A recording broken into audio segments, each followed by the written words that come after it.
பொன்முடியார் 3 பாடல்கள் பாடியிருக்கிறார். அது புறநானூறு.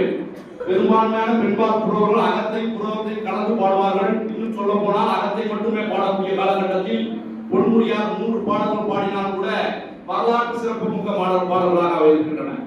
ஈன்று புறந்தறுதல் எந்தலை கடனை, சான்றோன் ஆக்குதல் தந்தைக்கு கடனை, வேலொழித்து கொடுத்த கொள்ளருக்கு கடனை, நன்னனை நல்கல் வேந்தருக்கு கடனை, ஒளிவால் அஞ்சமும் முறுக்கி கலிது எதிர்த்து பெயர்கள் காலைக்கு கடனை என்று சொல்கிறான்.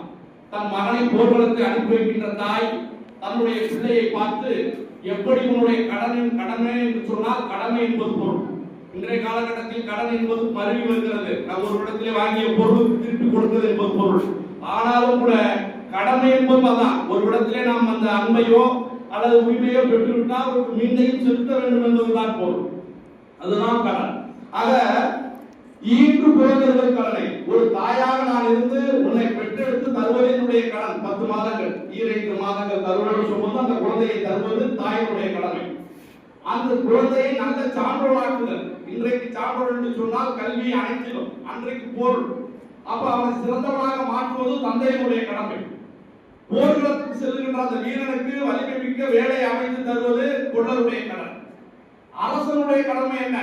நல்ல முறையிலே நாட்டை ஆளுகை செய்வது. நல்ல அரசன் என்று சொல்வதுதான் ஒரு அரசனுக்கு கடமை. வீரனுக்கு என்ன கடமை? போர்க்களத்திலே அந்த ஒழுங்குகின்ற வாளை எடுத்துக்கொண்டு போய் எதிரியுடைய நாட்டினுடைய யானையை பெயர்தான். எவ்வளவு பெரிய யானையை குத்தி வீழ்த்ததை தூக்கி எறிதல்தான் ஒரு காலைக்கு கடன் என்று ஒவ்வொருடைய கடமையும் சொல்கிறார்.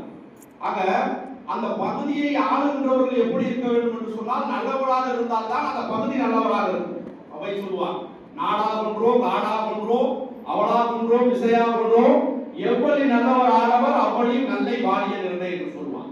ஒரு நிறுவனமாக இருக்கட்டும், ஒரு துறையாக இருக்கட்டும், அல்லது ஒரு வீடாக இருக்கட்டும், அந்த தலைமை பொறுப்பில் இருப்பவர்கள் எப்படி ஆளுமை மிக்கவர்களாக நல்லவர்களாக இருக்கிறார்களோ அதை பொறுத்துதான் அதனுடைய சிறப்பு இருக்கும். உண்மையிலேயே நம்முடைய தலைவர் அவர்கள் உங்களுக்கு கிடைத்திருக்க அருமையான தலைவர்.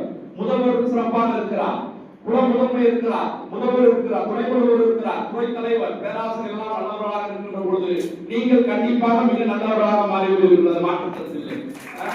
ஏன்னா யாரோட சேர்ந்துட்டோமோ அதுதான் சாதாரண பாளையமா. அப்ப அந்த மாதிரி நம்மளுடைய இந்த நிகழ்ச்சியில நம்மளுடைய முதல்வர்கள் சிறப்பாக நமக்கு முன்னாடி சொன்னாங்க. அன்பிற்கினிய மாணவ செல்வங்களே, இந்த வாழ்க்கையில் நம்முடைய கல்விதான் உங்களுக்கு மிகப்பெரிய ஆயுதம். கல்வி என்கின்ற ஆயுதத்தை நீங்கள் கையில் எடுத்துக் கொண்டீர்கள் என்று சொன்னால் உலகத்தில் நீங்கள் எங்க வேணாலும் செல்லலாம். அதனாலதான் சொன்னா, வெள்ளத்தால் அழியாது, வெந்தனால் வேகாது, வேந்தனால்